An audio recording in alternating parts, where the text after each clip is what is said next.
we also have the duty to wrap up a little bit, as this is the final panel of the day. After this, we will have the final speech. You both come to the industry from different stories. On one hand, Mr. Elkann, your story is the story of your family, who has owned La Stampa for almost 100 years. Your great-great-grandfather acquired it in 1920, and since then, it has always preserved its peculiar local recipe, being very close to the community and yet very open to the world. And again, now with the merge with Gruppo Espresso, you are again reconnecting with your family, as one of the co-founders of L'Espresso was your great uncle, Carlo Caracciolo.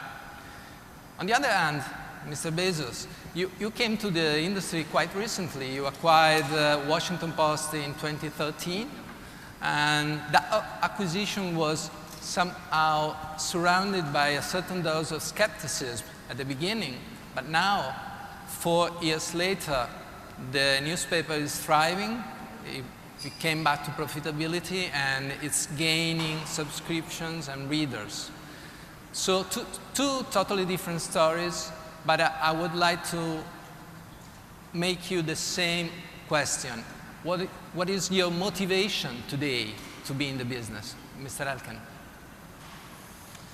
Well, as you said, it's been a long time that as a family we have been in the newspaper business, and with that has come a sense of responsibility for what we heard from Robert Thompson, the custodian aspect of the importance of what newspapers have been and are. And personally, I've also been very close to newspapers. My father is a journalist, and in my family, a lot of my family members have worked in the newspaper business.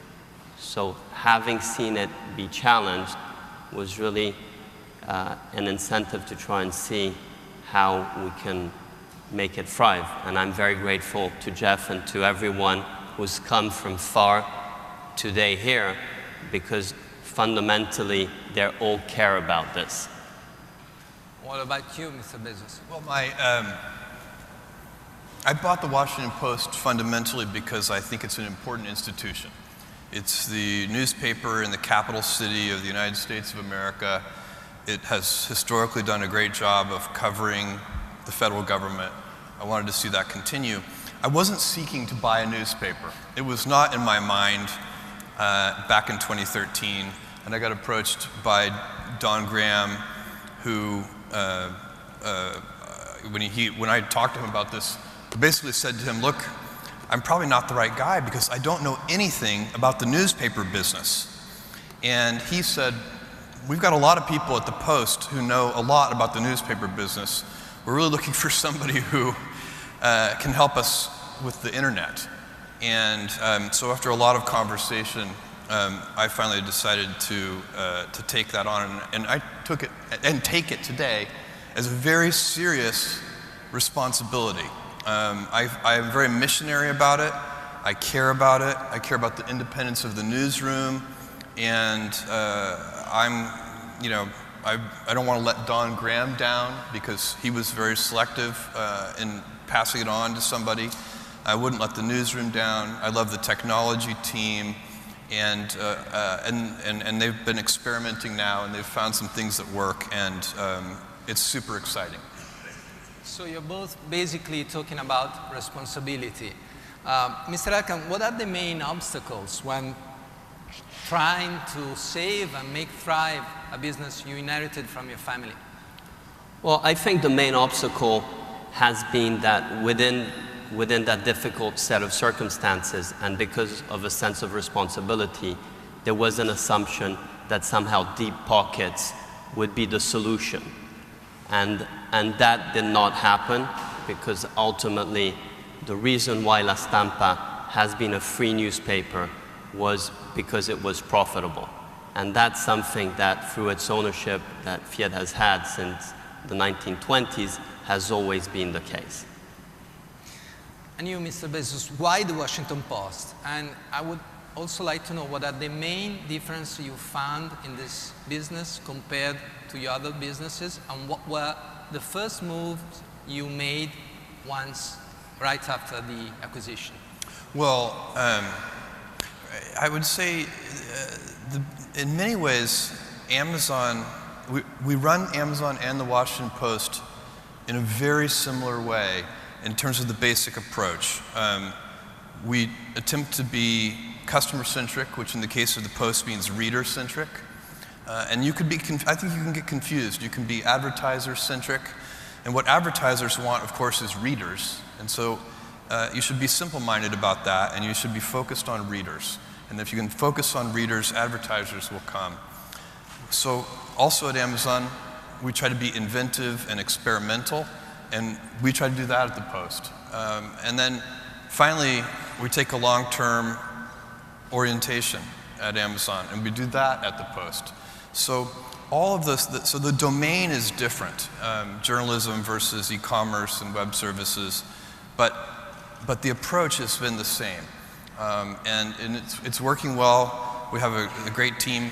The technology team at the Post is outstanding, and it was when I bought it. I didn't have to do that. We've added to it, but it was already good. The newsroom was already good. We already had Marty Barron, who's a fantastic editor. I didn't hire Marty. He was already in place.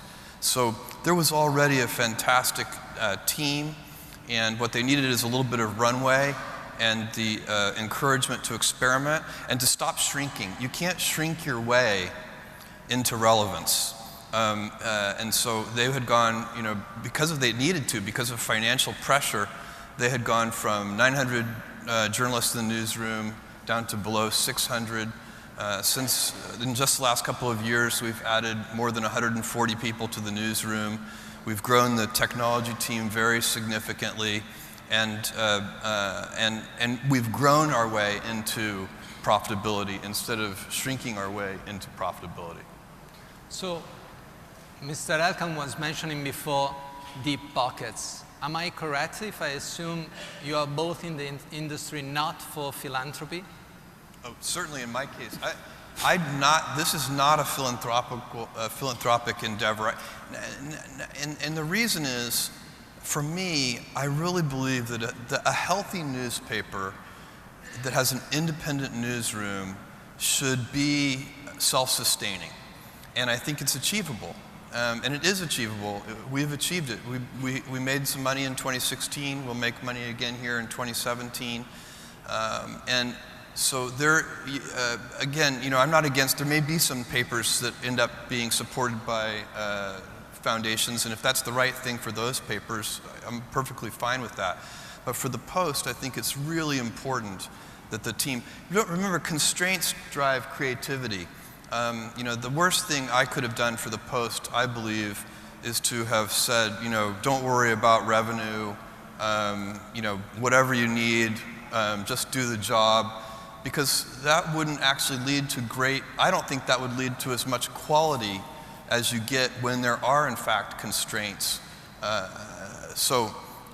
don't know, I think you feel the same way, John. Absolutely, Jeff, and I think that's important that also for the organization, and I've worked with Mario Calabresi when he was editor-in-chief and with Maurizio Molinari today.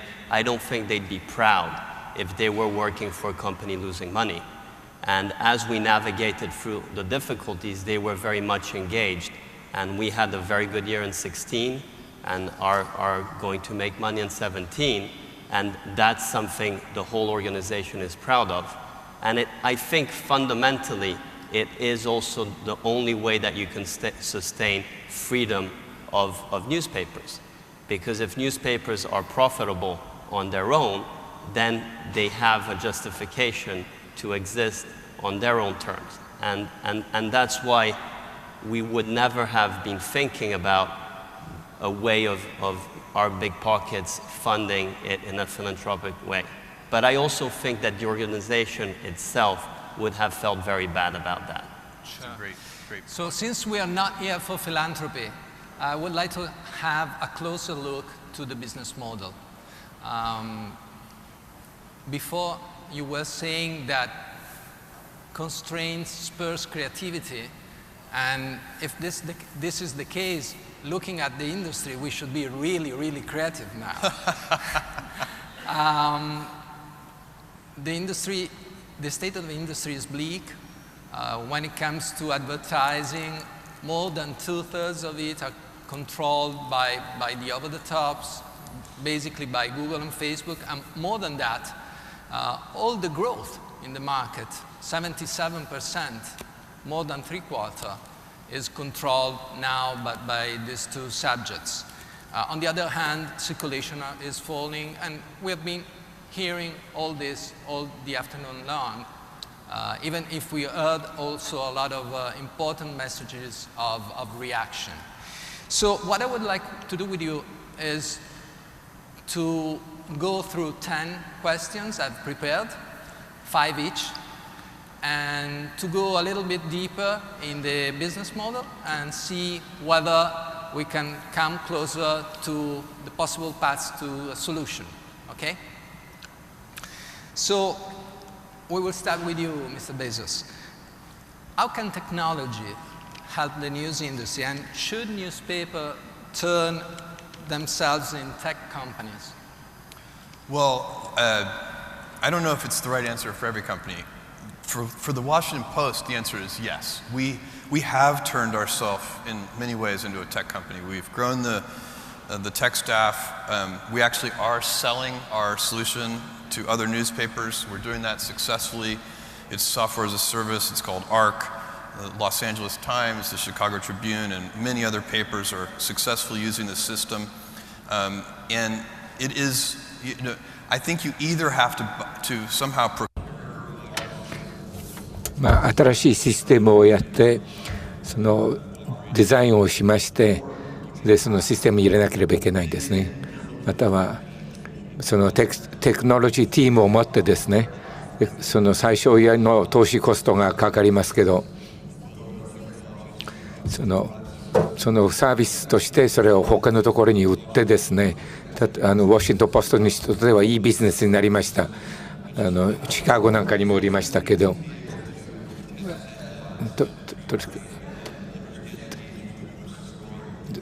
いろんなストーリーだとかですねその経験を生かしてその経験を売ることですねそういうメトリックスによってその行動を決めるべきだと思います。まあ時々誤解がありますけどそのデータに縛られることはないですけどそのデータに関心を持ってもらわないとそのデータが生きないと思います。でも新しいシステムが必要ですね。モダンシステムですね。リアルタイムでするほかないですから今日でも明日でもI don't even know the answer. It's hundreds. Okay. You've been coping with the challenges of the industry with different models and consolidation, investment, cost cuttings. I would like to ask to you, Ms. Elkann, is critical mass a key element of sustainability? What I mean is, do you think that the news is a winner-takes-it-all game? Well, I think that the reason why we were able to get to profitability and sustain it for now was because we undertook a consolidation exercise within the Italian market, first with Il Secolo XIX with our partner Carlo Perrone, and hopefully by next week with Gruppo Espresso with our partner, the De Benedetti family. And what that has done is a couple of things. One, it has helped take out cost. When you have your revenue drop with the magnitude at which they dropped. In Italy, the advertisement market, you lost 2/3 of your revenue within this decade, and from your revenue from circulation, 50%. So the only way you could address that was through cost. Learning from the car business and FCA, where if you're able to use capital and cost and share it on many brands and on many products, you are able to have efficiencies gained within your system. And that's very much what we've learned.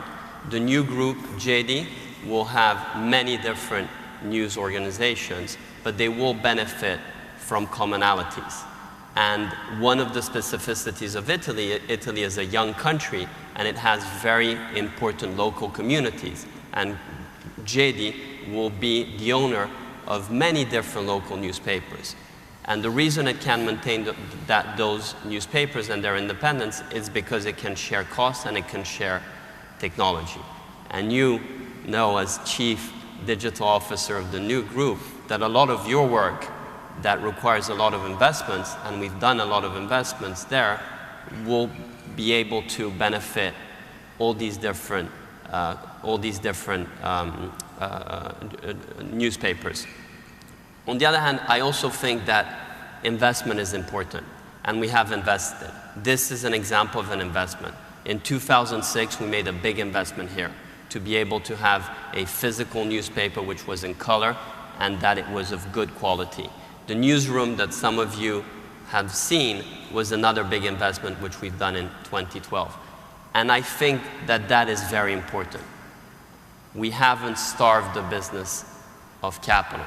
We have been trying to work out what was ways of trying to take our costs down, but at the same time investing wisely. Mr. Bezos, I would like to come back to something you were mentioning before about data. Yeah. So you were saying that Washington Post uses data, and I can imagine it's trying to redesign the relationship with its users through data and profiling, advertising, maybe a lot of other things. Can you make some examples? Yeah. Let me give you what I think is an important example. If you start with the mission and work backwards, and every newspaper, every news gathering organization of any kind may have a different mission, but what we have looked at, it's very important for us, and the reason I bought the Post is to continue its mission of covering the government, doing investigative reporting. And by looking at the data, there's no evidence that you can support that mission with advertising revenue alone. If you had a different mission and if you really wanted to build a business that you could support with advertising alone, especially programmatic advertising, I think you'd have to be incredibly lean. You'd have to eliminate a lot of layers of editing. You would not do much original material. You would cleverly rewrite other people's material. You would emphasize clever writing as opposed to original sourcing. And it's actually very similar to what Jessica was saying earlier. If you have to, if you want to do investigative reporting and other kinds of very expensive reporting, you have to have a model where people will pay you for it. And I'm super optimistic about that. I was optimistic about it a few years ago, but today, because of data, I have evidence to be optimistic about that. We see that our stories, the ones we put a lot of work into, those are more likely to drive subscriptions. And so, we can see that, and we can see how we can pay for our most expensive kinds of reporting. But there's no evidence you could do it through advertising. And so then that starts to inform your whole, so you start with the mission. The mission is to continue to, report on important events. And you work backwards from that, and you can see that, okay, we've got to be great at generating subscription revenue. You got there through, maybe you had a hypothesis that was true, but then you studied the data. Yes, that is true. There's certain kinds of stories that drive subscription revenue, and then you can make that business model make sense. And our subscriptions are growing very rapidly thanks to the work that the newsroom is doing. It really is about the newsroom doing that work that is driving this newsroom, and our columnists too, our opinion columnists also drive subscriptions. Subscription then. We have been hearing today that some newspapers are ahead if compared with others in this, but yet there's no recipe that can give to newspapers the same kind of revenues they used to get from print subscriptions. So, Mr. Elkann, how do you think we can implement an efficient paying model? Well, as Jeff, I'm very optimistic that it's happening and it can be done. And I have the privilege of having been on the board of The Economist for some time. And the reason why we invested in The Economist is because The Economist is proving that this is happening. The Economist is a unique company, and it provides a unique perspective every week on the world. And you can agree or disagree with it, but at least it has a point of view, The Economist point of view. And here we have Zanny, who leads it, with Chris Thebes, its CEO, and they've been incredible in really growing the subscription, increasing pricing. So what you're seeing happen is that if you're able to use technology well, which they're doing, you today have an opportunity set that you never had. The actual number of people in the world that are defined as global curious, so it's not elite, these are global curious, they are 80 million. And today we are just serving a million, a little more than a million of them. So the opportunity set for Zanny and Chris is immense. And the reason why this is possible today is because technology is helping you get very close and reach people who were very far away. Yes.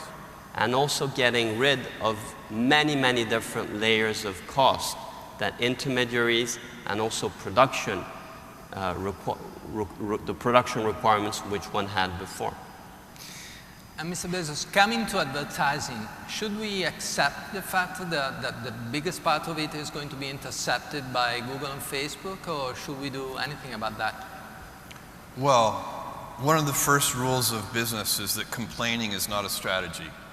And so, you know, you have to work with the world as you find it, not as you would have it be. And, but I don't believe that you can have a paper like the Washington Post could never support itself on programmatic advertising. It would be impossible. So we have to do other things, and we are, and we have, and it's working. So you don't need to rely exclusively on programmatic advertising, and if you do, I would advise you to cut costs to the barest of bare bones, because otherwise it's not going to work. Sure. So we mentioned Google and Facebook, and it's been a hot issue all the day long. Before we were hearing Robert Thompson saying that there should be less complicity and more complaints. What is your opinion, Mr. Elkann? What do you think should be our relationship with the other tops? Well, what was encouraging today is that you feel that there is a window of opportunity, probably in the next 6 to 12 months, partially driven by the advertisers who are unhappy where the advertising dollars go, and partially because fake news is also validating the importance of trusted news. And if one is able to find, as an industry, a mechanism of how a new relationship can be found, and I think the point that was made today by Robert Thompson on piracy is very important. I think that the only way you can ensure paying mechanism to work is that you need to protect what actually people buy. And so if the information that news organizations produce are then going everywhere, then you do have a serious problem. So I think that today technology has advanced and can be very effective in preventing piracy. And I think that that's a key component of also how the paying model can actually be much more effective. Mr. Bezos, it's 2025 now, so you wake up in the morning. I don't know how is your media diet, your news diet, but I bet you read the Washington Post. So are you going to read it still in print? Does it still have a print issue? Well, I don't read the Washington Post in print today because I live in Seattle, Washington, and the Post is not printed in Seattle. They mail it to me and I get it a couple of days late just because I like to see it. But I read the Washington Post online and I love it. And so now, if you're asking, will we still be printing newspapers in 2025? I think we will. I think it's interesting. These things go away much slower than you would think they would. They're S-curves, and so there's a steep part of the decline, and then it kind of slows down. And I think most newspapers are starting to see that bottom of the S-curve, and the print subscribers are going to hang on for a while. And I think for some of the reasons that have been mentioned, you know, it's a different experience to read a print newspaper, and but one day, at some point, it will be a luxury product. You know, it will be not something that most people have. It'll be kind of exotic. It'll be like owning a horse. You know, and you won't use your horse for transportation. You own it because it's a beautiful animal and you love to ride. And some people will still get physical newspapers, and it'll be a beautiful thing, and you'll go over to your friend's house and they'll have a physical newspaper and you'll be like, wow, can I try that? You know, so that will happen, but it may take a lot longer than you think. There's a word that has been mentioned a lot today, and this word is trust. Some of the panelists that were before us said that we need to restore the relationship with readers and the trust of readers. Mr. Elkann, do you think we have such a problem? And if yes, how do we restore it? Well, I think that partially, if the industry is able to be profitable, then the trust element somehow takes care of itself. What I worry is by trying to be profitable, and we had today conversations, for example, on native advertisement, that worries me a lot.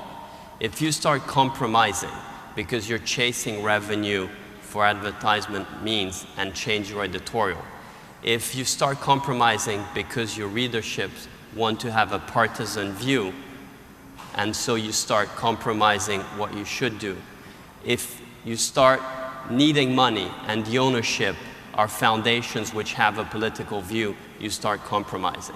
So I think that what is very dangerous is that if the economics don't work, to try and make them work, you end up having to adjust to who provides you revenue or to who provides you capital.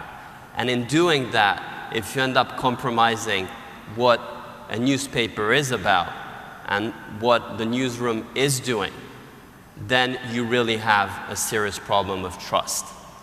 But if newsrooms and newspapers stay true to what they do, to cover stories, to look at how the world is developing and trying to be inquisitive, curious, and sharing that with their readers, then I think that the trust element is less of a problem. I try to summarize, if I may, your answer in another way. Could we say that we have to keep a long-term view instead of a short-term one? Well, that's always difficult because you can go bankrupt today if you plan for too long. So I think it's as everything is, it's how you get the right friction of trying to be sure that you do the right things today, but don't get distracted on what really matters for years ahead. Mr. Bezos, another word we have been hearing a lot today is brand. So almost everybody said that one of the key elements of the value of newspapers is the value of the brand. Yeah. What is a brand in the digital world, in your opinion, and how can we preserve and nurture its value? Well, first of all, let's take it back to the basics. A brand, the word brand is just a fancy word for reputation. So a brand is nothing more than a reputation. And you can't have a reputation in the abstract. You have to have a reputation for something. So, if you personalize this, you may have a friend and you think, this is one of the hardest working people I know. So your friend has a reputation for hard work, or being smart, or being an incredible dancer, or whatever it is. And so you have to have, I think it's usually more useful to convert the word brand to the word reputation. And then one of the things that's happening, especially for local newspapers, I think is very challenging, is that really their reputation was for covering the local news. A very simple reputation. And that has become a very challenging place to be from a financial point of view. For a long, long time, a local newspaper kind of had a monopoly on covering the local news. And then they had to compete with TV stations, which wasn't great, but it was okay. And in many cases, they ended up being the same owners. So that was a kind of tolerable situation. But now, if I want to target, if I'm an advertiser and I want to target people in Seattle, I can do that on Facebook, I can do that on Google, I can do it on Snapchat. That monopoly of being able to target local consumers is gone. That's the gigantic business problem created by the internet, that local monopoly is gone. So then, if your reputation cannot be for covering the local news, it has to be for something else. So you need some kind of identity. And that is basically what we've done at the Post. For many, many years, for decades, the Post was, in fact, a local paper. It was an incredibly profitable local paper with fantastic business and financial results. It was managed expertly by the Graham family for that purpose. And what we have done over the last few years is work to transform the Post from being a great local paper to being a great national and global paper. But that means, though, is that we need an identity. We need we need a reputation for something. And for us, it was pretty easy to see what that reputation needed to be because of the history of the Post and Watergate, covering, being situated in the capital city of the United States, that we should have an identity for covering democracy in the United States. And that's why we have our tagline, Democracy Dies in Darkness. And by the way, we worked on that tagline for more than a year. We wanted a positive version of Democracy Dies in Darkness. And literally, we had some of the smartest writers in the world try to invert Democracy Dies in Darkness to get a positive version of it, and we couldn't do it.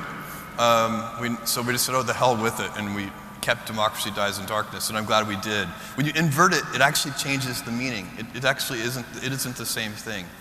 So, but you need an identity, and I think when you have an identity, you should be thinking to yourself, it's something that you would want to be a member of that club. It's not just, would I want to be a member of a club that really cares so much about democracy and bringing light to that process? Yes, that's a club I want to be a member of. And so you have to, I also think you can't be who you're not. So you can't just decide, you're going to have a new identity one day and a new reputation. You really need to look at the truth of the past and the history and uncover something that already exists and then double down on that and make that your reputation. So we have been quite on time. We are at the 10th question, and this is for Mr. Elkann. We have heard many questions coming from students of journalism. So education is another key element. What do you think will be the competences needed for the journalist, not of the future, but of the present? Yeah. Well, I think that for journalists, it's important to understand the economic equation. Because of how the industry has been challenged, what was said before by Zanni, the divide between church and state, is today important to try and bridge it in order to find commercially viable solutions whilst preserving the trust element that is so valuable for newspapers. And so I think it's very important to have that understanding.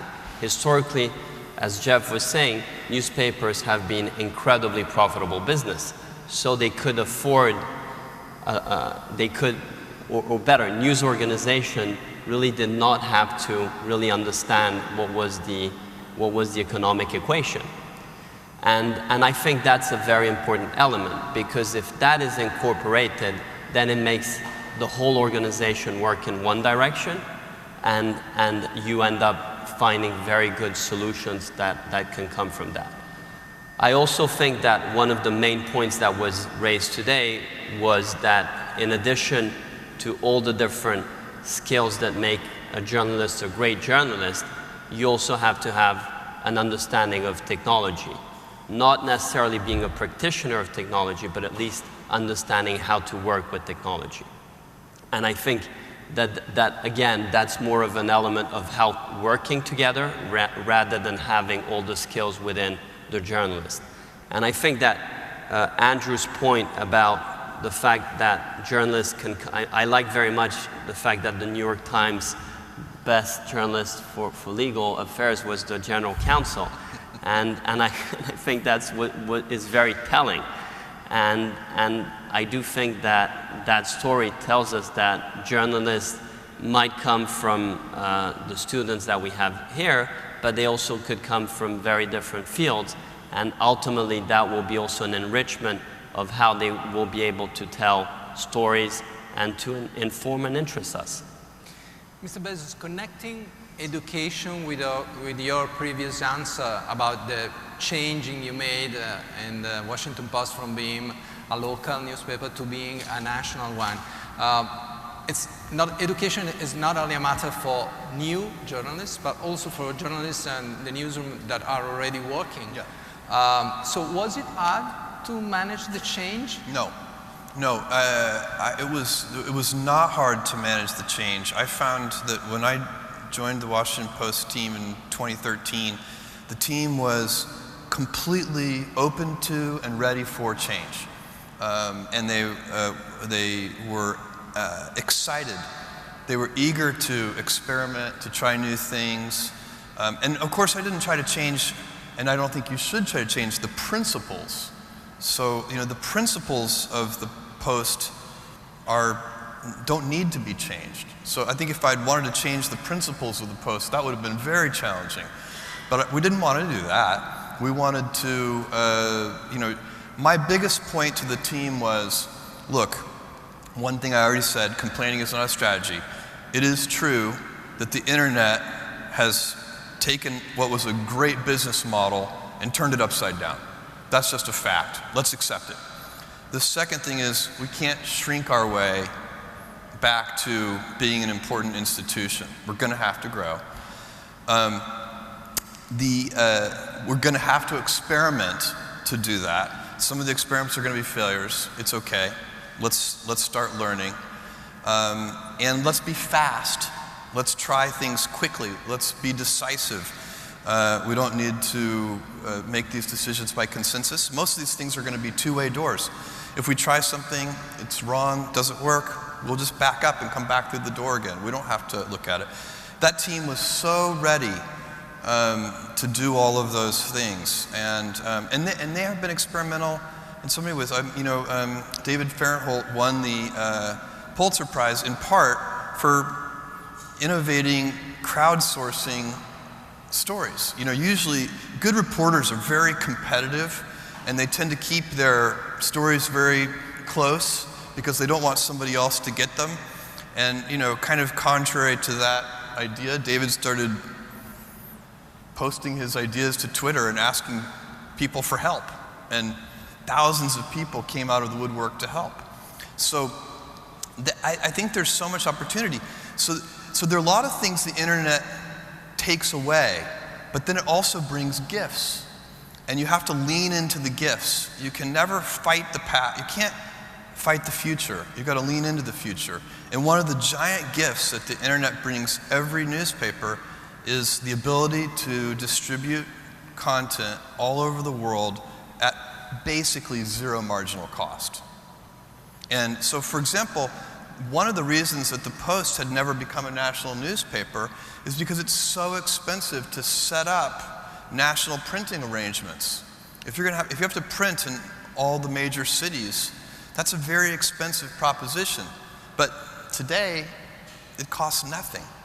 And so that's a giant gift. And so you have to lean into that gift. And then as soon as you realize that, you start saying, well, we can't make, our old model is we make a lot of money per reader on a relatively small number of readers. We're going to have to flip that upside down and use that gift of the internet. We're going to have to make a relatively small amount of money on a relatively large number of readers. And so let's lower subscription prices. Let's, let's try to get a bunch of subscribers and so on. Sure. I have to ask to you too, your priority, as we have been doing to the other panelists. So what do you think is #1 priority for the industry? I'll tell you mine. Focus on trust, relevance, value for readers, stop play defense, and sustainability will come. What about yours? You go first? You go. All right, mine would be, when you're writing, be riveting, be right, and ask people to pay. They will pay. This industry spent 20 years teaching everyone in the world that news should be free.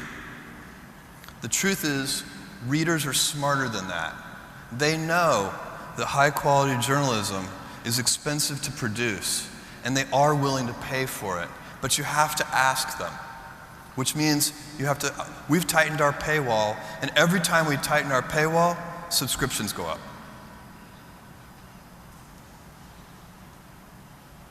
This is good. Mine is very similar. I ultimately think that trusted journalism, which is what news organizations have to aspire to do, needs to find a growing number, to borrow Jessica's term, of loyal, paying readers. And if that's achieved, then there's a prosperous future. So, thank you both.